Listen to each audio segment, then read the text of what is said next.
കഴിക്കാൻ എന്താ ഉള്ള? കഴിക്കാൻ എന്താ വേണ്ടേ? എന്താ ഉള്ളത്? എന്താ എനക്ക് വേണ്ടേ?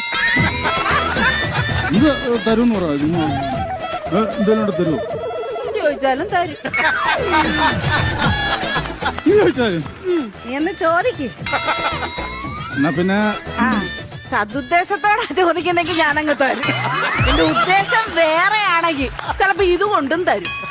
ഒരു 2 കഷ്ണം പുട്ടെടുത്തേ. പുട്ട് 2 കഷ്ണം പുട്ട്. പാഴ്സലാണോടാ? ഇല്ല എന്റെ ഓട്ടോ ഇറക്കത്തിന് ഇടക്കുന്ന അടവയ്ക്കാൻ വേണ്ടിയാണ്. എന്താ അല്ല ഇതാകുമ്പോ കല്ലച്ചവിടെ കിടന്നുള്ളൂല്ലോ. എന്റെ പുട്ട് കൊള്ളത്തിലെന്നല്ലേ നീ ഇപ്പൊ പറഞ്ഞേ? ഇനി മേലെ നീ ആരോടും പറയുന്നത് സർലയുടെ പുട്ട് കല്ലിച്ച പുട്ടാന്ന്. നല്ല പുട്ട് തന്നെ. എന്നാ പിന്നെ സർലേ ഒരു ചായ ഇട. ചായയോ? പതച്ച ചായ വേണോ പതക്കാത്ത ചായ വേണോ? പതക്കാത്ത മതി. ശരി പതക്കാത്ത ഇടാം. എന്താ പേരിനെ കൊല്ലണോ? നിനക്ക് പതക്കാത്ത മതി എന്ന് പറഞ്ഞില്ലേ? പതപ്പിച്ചെടുത്തോ.